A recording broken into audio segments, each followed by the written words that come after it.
மீன் மழை பெய்யுமா? தவளை மழை? இது பற்றிலாம் நீங்கள் கேள்விப்பட்டிருக்கீங்களா? இது ஒரு விண்வெளிசார் நிகழ்வுங்க. இப்படிப்பட்ட மழையை உலகத்துடைய பல நாடுகள்லையும் பல மக்கள்கள் வந்து பார்த்துருக்காங்க, ஆச்சரியப்பட்டிருக்காங்கன்னு சொன்னால் உங்களால் நம்ப முடியுதா? ஆமாங்க, பலதரப்பட்ட மக்களால் பார்க்கப்பட்ட மலை தான் இந்த அதிசய மலை. இதில் பார்த்தீங்கன்னா மீன் மலை, தவளை மலைன்னு சொல்லிட்டு நண்டு மலை கூட பெய்யுமா ஒவ்வொரு நேரம். இது வந்து இந்தியாவில் கூட நடந்திருக்கு. மீன் தவளைன்னு சொல்லிட்டு சில சமயங்களில் பறவை மலை கூட வந்து பெய்யுமா. அண்ட் வரலாற்றில் பதிவாகி இருக்கக்கூடிய இந்த அனிமல் ஸ்ட்ரெயின் பற்றி இன்னும் நான் டீட்டெயிலாக சொல்லணும் அப்படின்னா, செர்பியாவில் 2005ஆம் ஆண்டில் தவளை மழை பெஞ்சிருக்கு. லண்டனில் 1998ஆம் ஆண்டு பார்த்திங்கன்னா தவளை மழை பெஞ்சிருக்கு. இந்தியாவில் 2006ஆம் ஆண்டு பார்த்திங்கன்னா மீன் மழை பெஞ்சிருக்கு.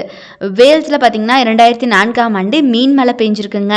இந்த மாதிரி உலகத்துடைய பல நாடுகள்லையும் பார்த்தீங்கன்னா ஒவ்வொரு வருஷத்துலையும் இந்த மாதிரியான விலங்குகள் மழை பெஞ்சிருக்கு. இது ஒரு அரிய நிகழ்வு அப்படின்னு சொல்கிறாங்க.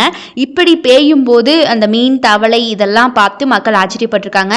இன்னும் சில நாடுகளில் பார்த்தீங்கன்னா இப்படி மழை பெய்ஞ்சு அந்த இடத்துல இருக்கக்கூடிய மக்கள் என்ன பண்ணுறாங்கன்னா, அப்படி வானத்திலிருந்து மழையாக விழக்கூடிய மீன்கள் எல்லாத்தையும் வந்து சேகரிச்சிருக்காங்க. அப்படி பொறுக்கி சேகரிச்சது மட்டுமே 1 கிலோ இருக்குமா ஒரு நாளில். அந்த அளவுக்கு வந்து மீன் மழை பெஞ்சிருக்கு. அப்புறம் வந்து அதை சந்தேகப்பட்டு இது விஷமாக கூட இருக்கலாம் அப்படின்னு அவங்க நினச்சிட்டு என்ன பண்ணியிருக்காங்க, பக்கத்தில் இருக்கிற குளத்தில் வீசியிருக்காங்க அந்த 1 கிலோ மீனையும். ஸோ இந்த மாதிரி மழை ஏன் பெய்யுது? இதுக்கு பேர் பார்த்தீங்கன்னா ரெயின் ஆஃப் அனிமல்ஸ் அப்படின்னு சொல்லுவாங்க. பலத்த காற்றோட மழை பெய்யக்கூடிய வானிலையே முக்கிய காரணம் இதற்கு. இந்த அரிய நிகழ்வின் போது பார்த்தீங்கன்னா நண்டுகள், சிறிய மீன்கள், அது போக தவளைகள் போன்ற நீர்நிலைகளில் வாழக்கூடிய சின்ன சின்ன விலங்குகள் அங்கிருந்து வானத்திற்கு இழுக்கப்படுமா.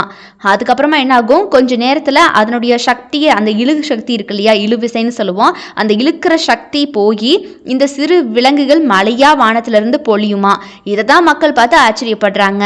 இது ஒரு அரிய நிகழ்வு அப்படின்னாலும் கூட நிறைய காலகட்டங்களில், நிறைய ஆண்டுகளில் பார்த்தீங்கன்னா உலகத்துடைய பல பகுதிகளிலும் இது மாதிரியான நிகழ்வுகள் நடந்திருக்கு. இன்றைக்கும் நடந்துக்கிட்டு தான் இருக்குது. அவ்வளோ ஏன் இந்தியாவில் கூட பார்த்தீங்கன்னா நான் சொன்ன மாதிரி மீன் மழை பெஞ்சிருக்கு. இப்படிப்பட்ட நிகழ்வுகள் அப்படிங்கிறது பார்த்தீங்கன்னா இந்த மாதிரி பலத்த காற்றுனால மட்டுமே பெய்யக்கூடியது அப்படின்னு ஆய்வாளர்கள் சொல்கிறாங்க. நீங்கள் இந்த மாதிரி மீன் மழை, தவளை மழை, நண்டு மழை, பறவை மழையெல்லாம் விட்னஸ் பண்ணியிருக்கீங்களா? அப்படி பண்ணியிருந்தால் மறக்காமல் கமெண்ட் பாக்ஸில் கமெண்ட் பண்ணுங்கள்.